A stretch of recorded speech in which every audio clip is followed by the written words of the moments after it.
어렸을 때는 부모님이 최고죠. 아빠는 늘 슈퍼맨이고 엄마는 원더우먼입니다. 엄마가 세상에서 제일 예쁘고 엄마 품이 제일 좋고 가정이 제일 좋습니다.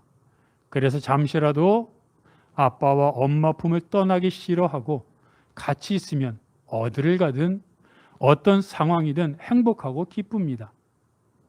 그런데 언제부터인가 조금씩 변화되기 시작합니다. 엄마 아빠가 최고인 줄 알았는데 언제부터인지는 사람마다 상황마다 다르지만 주변과 비교하기 시작합니다. 우리 집 형편이 왜 이런지, 또 다른 집에 놀러 가 보니까 우리 집에 없는 게 다른 집에 있고, 또 우리 집보다 넓고 우리 집 자동차보다 좋고, 또 이런저런 것들을 경험하면서 서서히 이성의 눈을 떠가게 되지요. 그러면서 우리 부모님의 직업은, 또 우리 부모님은 왜? 우리 집 환경은 왜? 이런 의문점들이 들기 시작합니다. 사회성에 눈뜨기 시작하는 것이죠. 이게 뭡니까? 정체성의 시작입니다. 사람들은 정체성이라고 말하면 인생이 무엇이고 어디서 와서 어디로 가는가라고 하는 철학적인 사고를 생각하고 그렇게 생각하곤 하지만 이것만이 자기 정체성에 대한 고민이 아닙니다. 왜 내 친구는 공부를 잘하는데 나는 공부를 열심히 하는데도 이상하게 성적이 오르지 않을까? 내 친구는 공만 잡으면 이리저리 드리블을 하면서 그렇게 슛을 쏘고 골을 잘 넣는데 나는 공만 잡으면 왜 뺏기고 공만 잡으면 두려울까? 나는 왜 그림을 못 그리고 노래도 못하고 다른 친구들 보니까 잘하는 게 한두 가지는 있는 것 같은데 왜 나는 잘하는 게 없지? 왜 부모님은 날 이렇게 놔주셨지? 왜 부모님은 내가 그렇게 가고 싶어하는 미술, 음악학원 또는 태권도 학원에 안 보내주는 거야? 라고 하는 그런 생각이 사실은 내가 누구인가에 대한 출발점의 시작입니다. 그러면서 각자마다 상황은 다르지만 거기에서부터 나름대로 뭐가 중요한지, 그리고 나는 뭘 잘하는지, 나는 어떻게 인생을 살아야 되는지 꼭 고차원적인 생각이 아니더라도 조금씩 생각이 형성되어 가는 것, 그것이 정체성입니다. 또는 어떤 사람은 사랑하는 가족의 죽음을 맞이하면서 왜 사랑하는 가족이 죽어야 하는지 또는 아파야 하는지에 대한 철학적인 고민을 하기도 하는 것이죠. 그런데 정말로 중요한 것은 이러한 초보적인 질문일 수도 있지만 왜 나는, 왜 우리 집은, 이런저런 질문에서부터 그것이 그 사람의 인생의 목적과 가치관을 결정한다는 것입니다. 생각해 보십시오. 우리들 모두가 어렸을 때부터 그래서 다른 집, 때로는 부모님의 직업을 부러워하기도 하고 또 다른 집에서 먹는 음식의 화려함, 또 맛있는 것을 보면서 부러워하기도 하고 이런 경험들이 다들 있지 않습니까? 그런데 오늘 본문이 우리들에게 이러한 질문에 대한 명쾌한 해답을 던져주고 있다는 것입니다. 오늘 본문은 첫째로 우리들에게 예수님은 포도나무고 우리는 가지라고 선포하고 있습니다. 예수님의 유명한 요한복음 15장 포도나무 비유인데 예수님은 말씀하시기를 스스로를 포도나무다, 너희는 가지라고 선언하고 있습니다. 너무나 단순하지 않습니까? 주는 포도나무요, 나는 가지라는 겁니다. 그런데 이러한 단순한 이 문장 한마디의 문장에 얼마나 많은 심오한 진리와 그 사람의 인생을 꿰뚫는 여러 가지 의미들이 담겨 있는지 모릅니다. 무슨 뜻입니까? 예수님과 나는 뗄래야 뗄 수 없는 관계라는 겁니다. 여러분, 다들 고민하잖아요. 뭘 먹고 살까? 여러분 고민해봤잖아요. 직업을 뭘로 선택할까? 나는 뭘 잘하지? 이런 것들에서부터 그 사람의 목적이 그리고 그 사람의 가치관 형성이 되는데, 그럴 때 여러분 늘 자기가 중심입니다. 나는 어떻게 할까? 나는 왜 이럴까라는 그런 고민을 하죠. 그런데 오늘 본문은 뭐라고 말합니까? 예수님이 없는 상황에서의 그런 고민은 아무 소용이 없고 가장 중요한 것을 놓치고 있다는 사실을 말해주고 있는 것입니다. 여러분 생각해 보십시오. 나는 왜 우리 부모님한테서 태어났을까? 우리 집 가족 환경은 왜 이럴까? 나는 왜 재능이 이것일까라고 고민하면은 여러분 그 고민을 거듭해 갈 때 무엇으로 연결됩니까? 나는 태어나졌다라고 하는 겁니다. 부모님으로부터 태어났고 그런 가정 환경 또는 그런 재능 가운데 내가 갖고 태어나진 것이지 내가 선택한 것이 아니라는 것을 깨닫게 됩니다. 결국 무엇입니까? 절대적인 창조주가 없는 상태에서 나는 무의미하다는 것이죠. 아무리 고민해봤자 결론이 날 수 없는 겁니다. 그런데 예수님은 내가 포도나무고 너희는 가지라고 말하므로 주님의 일부분이 나라고 말하고 있습니다. 이것처럼 명쾌한 선언, 깔끔한 해답이 어디 있습니까? 그런데도 사람들은 여전히 나는 뭘 먹고 살지? 뭘 할까? 나는 인생에서 무엇을 중심으로 할 거야 라고 하는 생각을 여전히 자기 중심적으로 하며 산다는 데에 문제가 있는 겁니다. 정말로 현명한 사람은 내가 무엇을 할까 하는 것이 아니라 주님이 나에게 어떠한 의미가 있는지, 또는 어떠한 문제가 나에게 닥칠 때마다, 어떠한 상황에 직면할 때마다 내가 어떻게 해야 하지? 왜 나에게 이런 일이 일어났지가 아니라 주님이 나에게 원하시는 것이 무엇일까? 지금 주님은 나에게 무엇이라고 말씀하실까라고 하는 질문의 방향이 바뀐다는 것입니다. 그리고 그것이 가장 현명한 최고의 삶의 모습입니다. 생각해 보십시오. 여러분 지금까지 어떤 일을 경험할 때 물질 문제, 질병 문제, 또는 교우 문제, 또는 인생에서 생각하지 않았던 문제들이 발생했을 때 제일 먼저 어떤 생각했습니까? 왜 나에게? 내가 어떻게? 이런 생각을 했습니까? 아니면 하나님이 왜? 하나님은 오늘 나에게 이런 생각을 했습니까?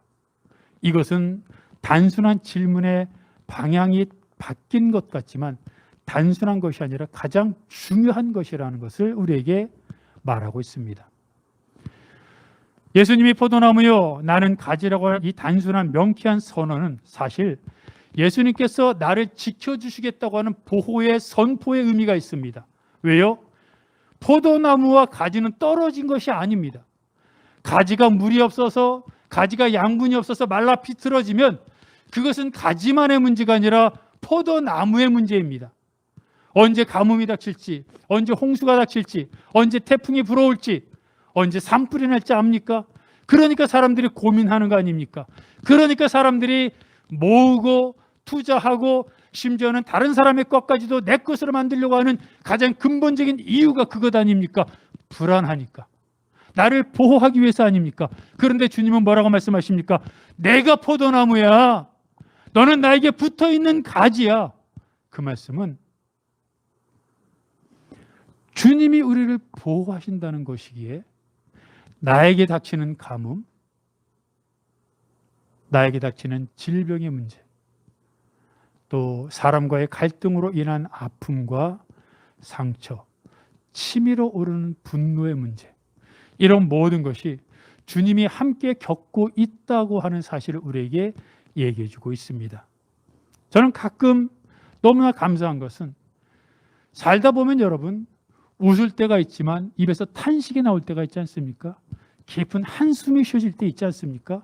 남 앞에서는 웃고 또는 다른 사람 앞에서는 표현하지 않을 수 있어도 혼자 있을 때 나도 모르게 한숨이 쉬어지고 나도 모르게 탄식하고 나도 모르게 먼 하늘을 멍하니 바라볼 때가 있지 않습니까? 그런데 그럴 때조차도 다른 사람은 모르죠. 누가 알겠습니까? 그런데 그러한 순간에도 하나님은 나와 함께 하셔서 내가 지금 한숨 짓고 탄식하는 그 상황 속에서 탄식 소리를 들으시고 한숨 쉬는 이유를 하시고 내가 멍하니 하늘을 바라보고 있는 그 상황 속에 내 눈동자에 임재하셔서 나를 위로하시고 내 그 소리와 함께 민감하게 반응하신다는 사실, 그것이 가장 행복의 근원입니다. 무엇이 잘 돼서가 아니라, 사업이 번창해서가 아니라, 사업이 힘들 때도, 또는 회사에서, 가정에서, 또 많은 사람들과 관계 속에서 어려움을 겪을 때조차도 이 어려움을 겪고 있는 이 상황이 나 혼자 겪는 군중 속의 고독이 아니라 지금 나도 모르게 내뱉어지는 그 절망과 힘든 상황의 모습이 하나님이 옆에서 듣고 계시고 알고 계시고 똑같이 옆에서 나와 반응하신다는 사실이 그것처럼 위로가 되고 감사한 것이 없다는 겁니다. 그래서 주는 포도나무요 나는 가지라고 하는 사실은 단순히 한 문장을 말하는 것이 아니라 내가 얼마나 하나님으로부터 보호받고 있는지, 하나님이 나와 연결되어 있어서 마치 내 몸속에, 여러분, 나와 내 팔이 떨어져 있는 겁니까? 포도나무와 가지가 떨어져 있습니까? 내 몸과 내 팔이 떨어져 있습니까? 아니잖아요.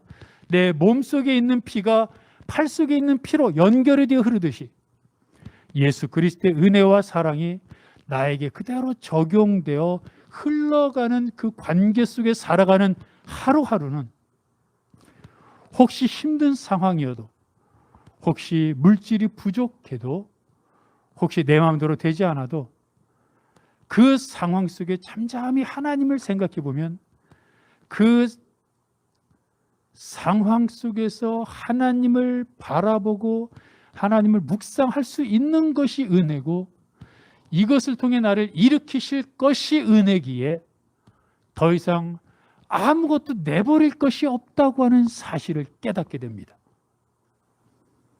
또한 주는 포도나무요 나는 가지라고 하는 이 사실은 우리가 날마다 감사하며 살아가기를 원하시는 예수님의 소망입니다. 사실 요한복음 15장이 포도나무 비유니까 그렇지, 무화과나무 비유라면 우리는 무슨 가지입니까? 무화과나무가지입니다. 요한복음 15장이 사과나무 비유라면 우리는 포도나무 가지가 아니라 사과나무 가지입니다. 즉 내가 포도나무 가지인 것은 결정된 것입니다. 또 포도나무가 어떤 것에는 비옥한 땅에 심겨져 있습니다. 어떤 것은 척박한 땅, 산 기슭에 심겨져 있을 수도 있습니다. 그런데 이 포도나무를 비옥한 땅에 심을 것인지 또는 척박한 산 비탈에 심을 것인지, 올해 심을 것인지 또는 내년에 심을 것인지를 누가 결정합니까? 농부입니다. 그런데 오늘 본문에서 포도원의 이 농부는 여호와 하나님이십니다. 즉 내가 지금 이 순간 내 삶의 모습 속에 포도나무 가지, 여러분 어떤 사람은 비옥한 나무의 가지일 수 있습니다. 어떤 사람은 척박한 나무 가지일 수 있습니다. 어떤 사람은 아직 심겨지지 않은 이제 겨우 심겨진 나무일 수도 있고, 어떤 나무는 이미 무성한 나무 가지일 수도 있습니다. 그런데 그 여러 가지 많은 상황과 모든 종류는 하나님이 하나님의 계획에 맞춰 심고 그리고 하나님의 계획과 뜻에 맞춰 행한 것이기에 우리는 그 상황에 감사하면 된다는 것입니다. 그래서 달란트 비유에서는 주인이 종에게 여러분 각각 그 재능대로 달란트를 주셨다고 말합니다. 시편 119편에서는 하나님이 그 어머니 몸속에서 사람을 신이 창조하셨다고 말합니다.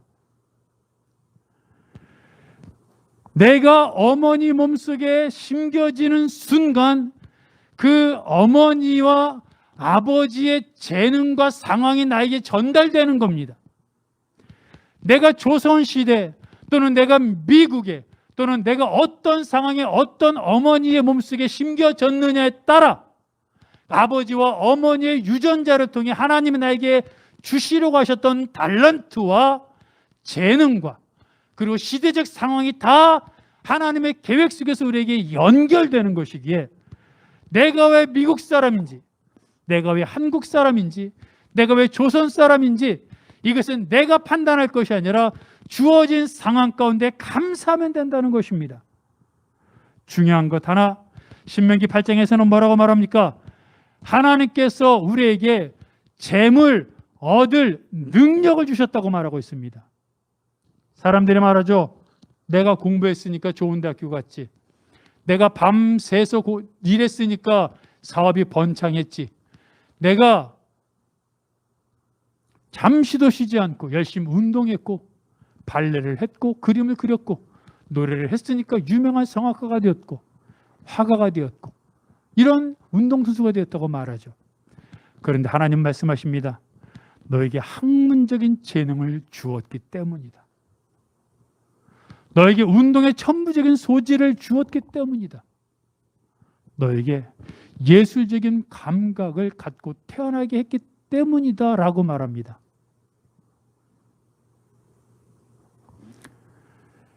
에디슨이 이렇게 말했다고 하지요. 99%의 노력과 1%의 영감이 있어야 된다고 말을 했는데 그래서 사람들은 99%의 노력이 중요하다고 말하지만 그렇게 말하지 않는 사람들이 있습니다. 사실은 1%의 영감이 가장 중요하다는 겁니다. 1%의 영감이 있어야 99%의 노력을 했을 때 그 영감을 통해 노력이 더해져 창조물을 만들 수 있다는 것입니다. 아무리 축구 연습을 열심히 해도 호날두와 메시와 같은 세계적인 축구 선수가 다 되는 것은 아닙니다. 아무리 노래를 좋아해서 열심히 밤낮 자지 않고 노래를 부른다고 해서 조수미와 같은 세계적인 성악가가 다 되는 것도 아닙니다. 단지 하나님은 그 사람에게 그 분야를 좋아할 수밖에 없는 재능과 영감을 주셨기에 내가 그 나의 가치, 재능, 달란트를 발견하고 그것을 발전시키면 어떤 사람은 세계적인 최고가 되는 것이고 어떤 사람은 국내를 대표하는 선수가 되는 것이고 어떤 사람은 동네에서 유명한 선수가 되는 것이고 그러기에 중요한 것은 나에게 주어진 상황 속에서 감사하며 내가 흥미가 느껴지고 나에게 재능이 있고 나에게 달란트가 느껴지는 부분에 대해서 최선을 다하는 삶을 살면 된다는 것입니다. 왜요? 주님이 보호해 주시니까. 케냐에서 사역하시는 선교사님이 이런 간증을 했습니다. 케냐는 치안 상황이 너무 불안해서 특히 외국인들은 낮에 걸어 다니는 것도 위험하고 밤에는 자동차를 타고 다녀도 총을 들고 무장 강도들이 나타나기 때문에 정말 밖으로 나다닐 수 없다고 합니다.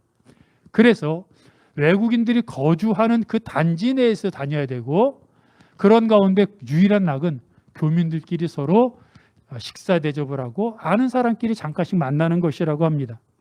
어느 날 선교사님이 한 기업의 지부장이 초대를 해서 그 집에 가서 저녁 식사를 했습니다.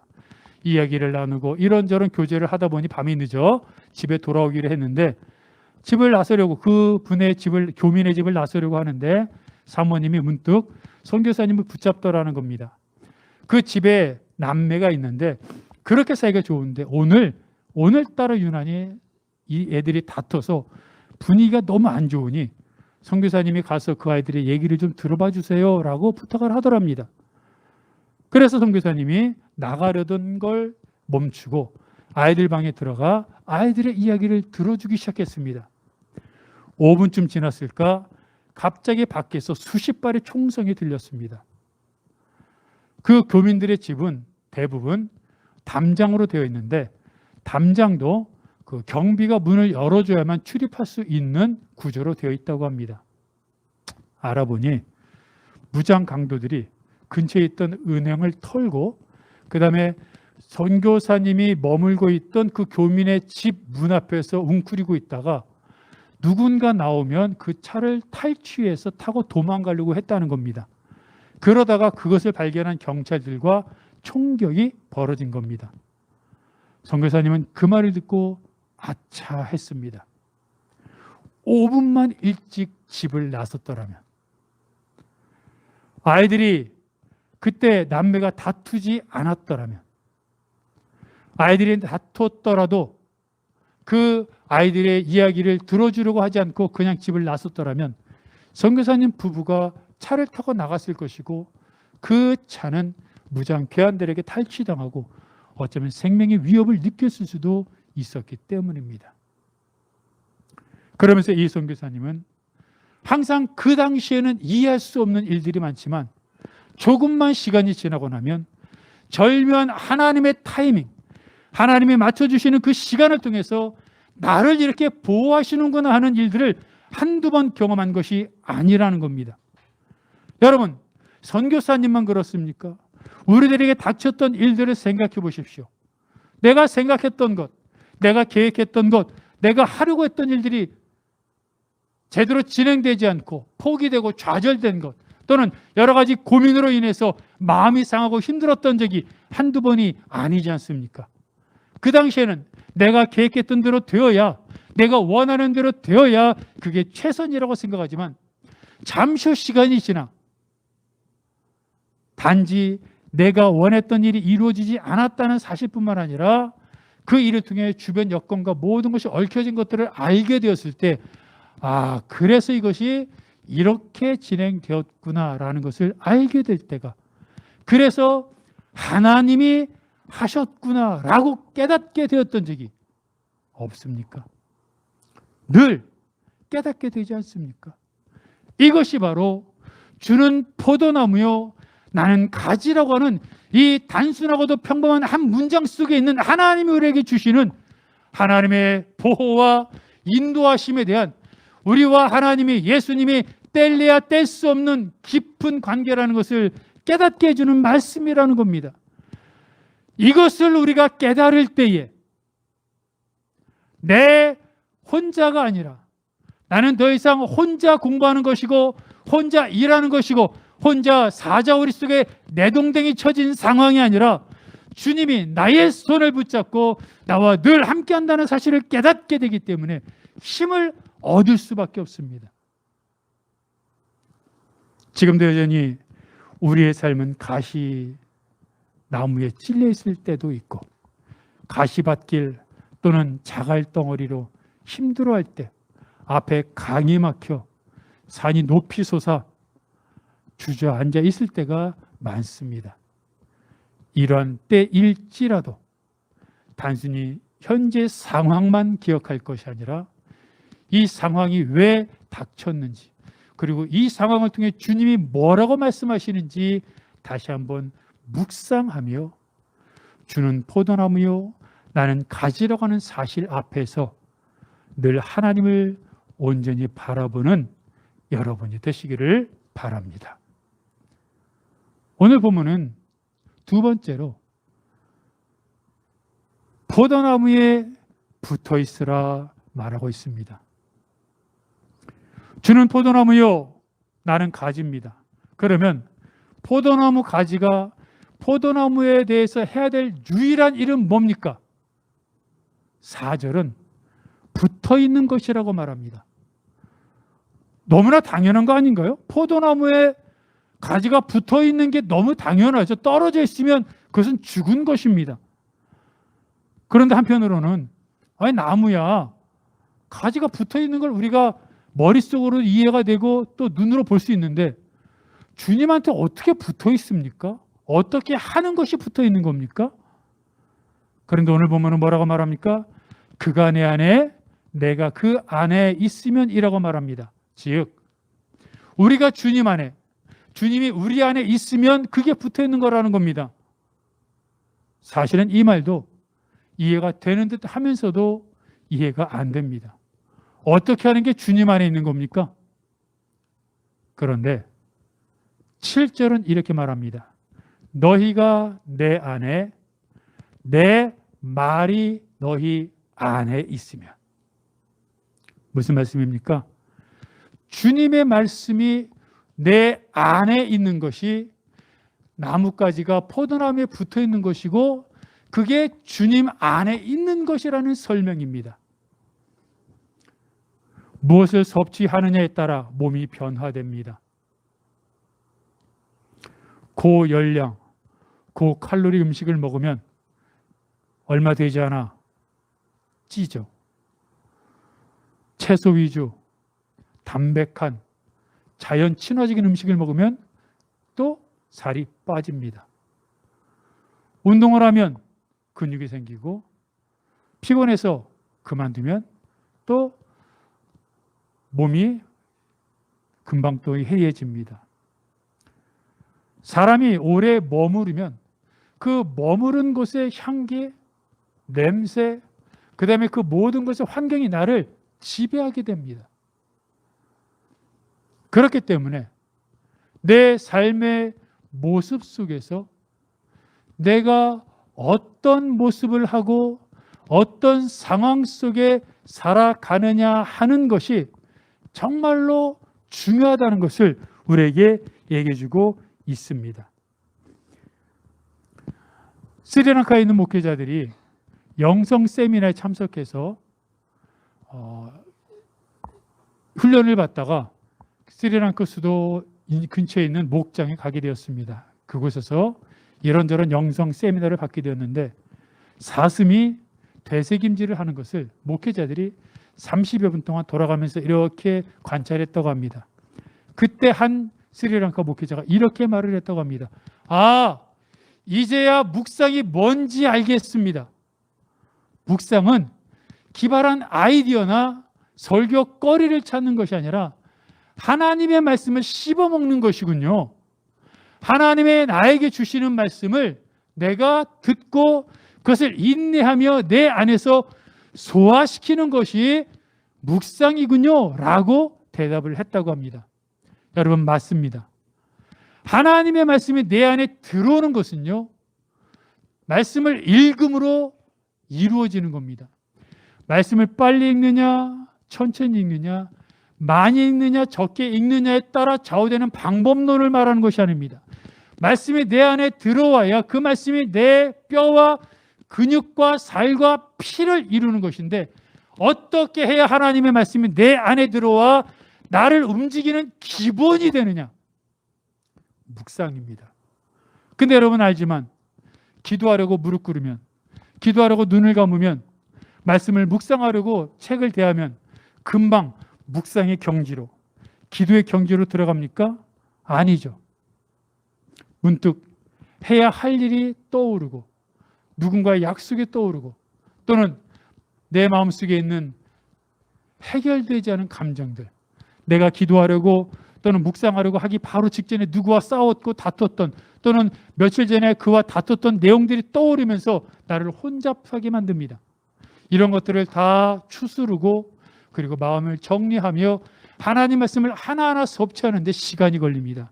그리고 이런 과정을 여러 번 경험해야 하나님의 말씀이 내 안에 들어오는 것을 깨닫게 됩니다. 하나님의 말씀이 내 안에 들어와야 어떤 일이 일어납니까? 히브리서 4장 12절과 13절 말씀은 이렇게 이야기합니다.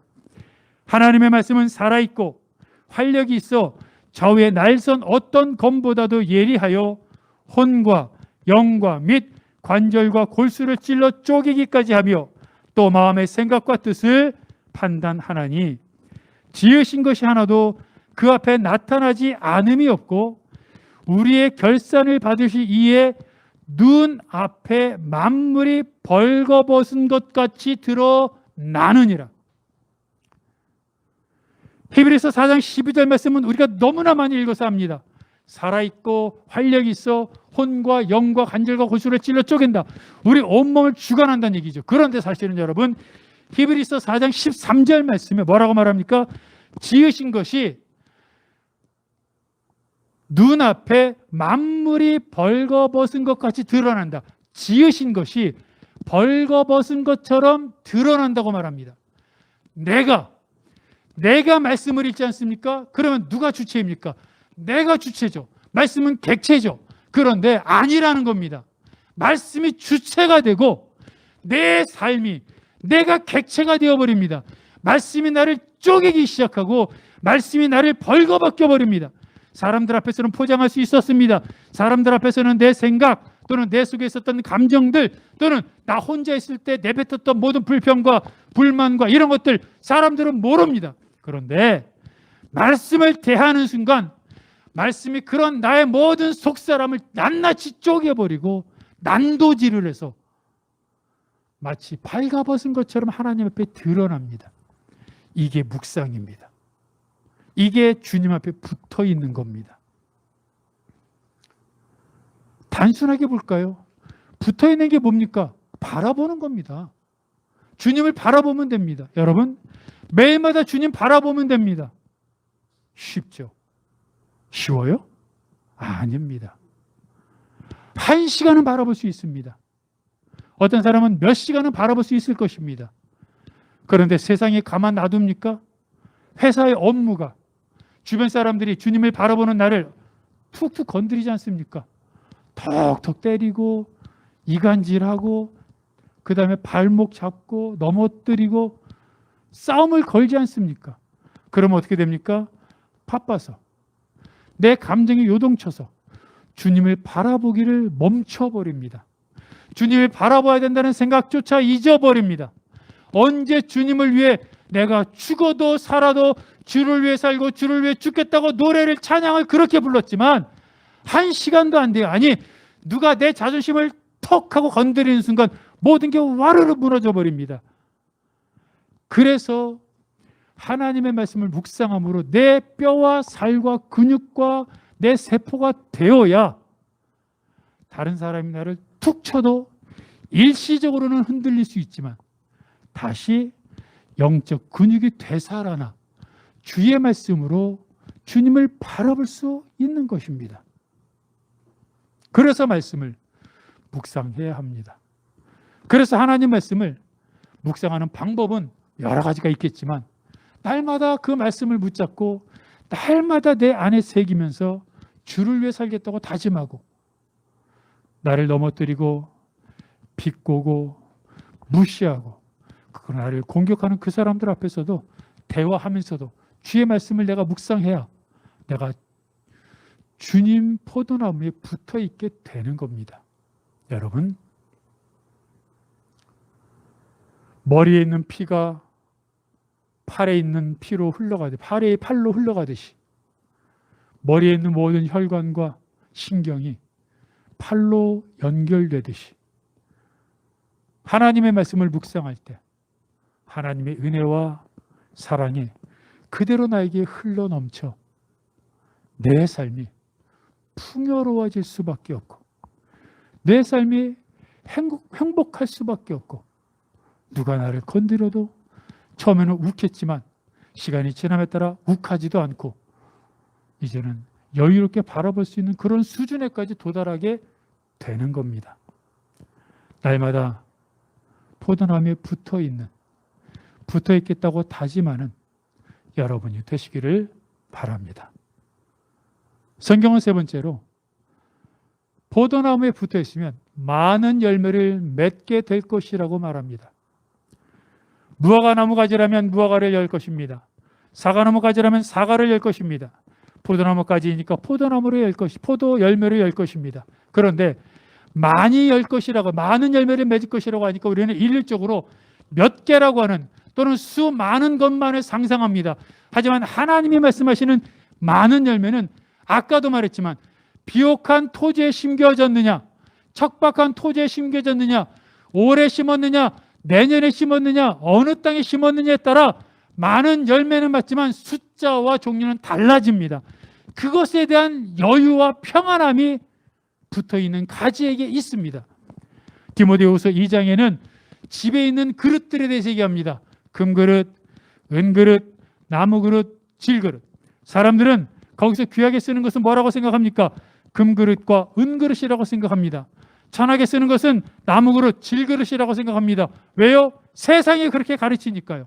왜요? 세상이 돈이 전부라고 가르치니까요. 하지만 성경은 자신을 깨끗하게 하는 그릇이 귀하게 쓰임받는다고 말합니다. 집에 손님이 왔습니다. 손님을 대접하기 위해 귀한 손님에게 금 찻잔을 내놔서 거기에 맛있는 차를 대접합니다. 얘기하다 보니 시간이 되어 이제 저녁 식사를 대접합니다. 그래서 저녁 식사를 위해서 밥을 담을 밥그릇이 준비되었고, 또 국을 담을 국그릇이 준비되었고, 여러 채소와 나물과 이런 반찬을 담을 반찬 그릇이 준비되었습니다. 그리고 김치를 담을 김치 그릇이 준비되었으니까 뜰에 나가서, 요즘은 김치 냉장고가 있지요. 하지만 뜰에 나가서 장독에서 맛있는 총각김치, 김치를 딱 꺼내가지고 김치 그릇에 갖고 옵니다. 손님을 위해 차를 담그는 찻잔, 밥을 담그는 밥그릇, 또는 맛있는 총각김치를 위해서 장독 항아리에서 총각김치를 꺼내는 그 장독 김치 항아리, 장독대. 이것이 사람들은 차를 담은 금찻잔이 좋을 것이라고 말하지만, 주인은 차를 대접할 때는 찻잔, 김치를 대접할 때는 김치 항아리 장독대, 밥을 대접할 때는 밥그릇이면 된다고 하는 겁니다. 하나님이, 주인이 준비하셨기 때문입니다.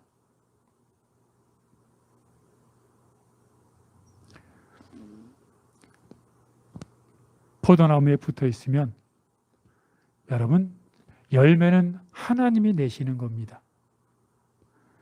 주는 포도나무고 우리가 가진 것은 이미 결정되었습니다. 열매도 결정되었습니다. 우리 갈 일은 뭡니까? 붙어 있는 겁니다. 제대로 붙어만 있으면 하나님이 그 사람에게 부여하신 재능과 달란트를 통해 마음껏 역사하실 것입니다. 사람들은 내가 많이 벌면, 많이 소유하면 스스로에 대한 자랑, 또 욕심, 나를 과시하고 싶은 과시욕으로 가득 차게 됩니다. 그게 갑질로 이어지는 겁니다. 그런 한편으로 뒷면에서는 어떤 일이 일어납니까? 내 것을 빼앗기면 어떻게 될까? 내 걸 잃어버리면 어떻게 될까? 이 회사에서 내가 은퇴하면 내가 영향력이 없어질 텐데 어떻게 할까라고 하는 걱정과 근심이 사로잡히게 됩니다. 하지만 포도나무여, 나는 가지라는 사실을 깨닫고 붙어 있을 때 하나님이 주시는 많은 열매는 하나님이 하시는 거기 때문에, 어떤 사람은 5송이의 포도, 어떤 사람은 2송이의 포도, 어떤 사람은 1송이의 포도를 열어도 전혀 걱정하거나 비교하거나 우울해하지 않습니다. 왜냐하면 하나님이 하신 것이기 때문입니다. 그 가지는 마음속에 늘 평안함이 있습니다. 주님과 교통하고 교제하기 때문입니다. 여러분, 주님을 늘 바라보십니까? 여러분이 일하는 회사에서, 가정에서, 또는 이웃과 함께 교제할 때 늘 주님을 바라보며 나와 함께 하시는 주님으로 인해, 비록 상대방은 금팔찌를 갖고 있고 명품백을 갖고 있지만 나는 주님이 있기에 그 주님만으로도 행복하고 주님만으로도 웃음이 나옵니까? 그러면 된 겁니다. 그러면 주님이 우리에게 하늘 보화를 내리시고 평안함을 주시고 잘하였다, 착하고 충성된 종아 칭찬하실 것입니다. 그런 그리스도인의 삶은 세상이 건드릴 수 없고 세상이 부러워하는 것입니다. 우리는 그리스도인입니다. 하나님의 자녀입니다. 세상의 보물을 쌓는 자들이 아니라 하늘의 보물을 쌓는 자들입니다. 주는 포도나무요, 나는 가지라는 사실을 깨닫고 열매 맺는 건 하나님께 맡기고, 우리는 늘 포도나무에 붙어 있어 주님이 주시는 평안, 위로, 은혜, 능력을 경험하며 오늘도 내일도 그 안에서 감사합니다. 행복합니다. 주님이 하셨습니다. 고백하며 날마다 살겠다고 다시 한번 다짐하는 여러분이 되시기를 바랍니다.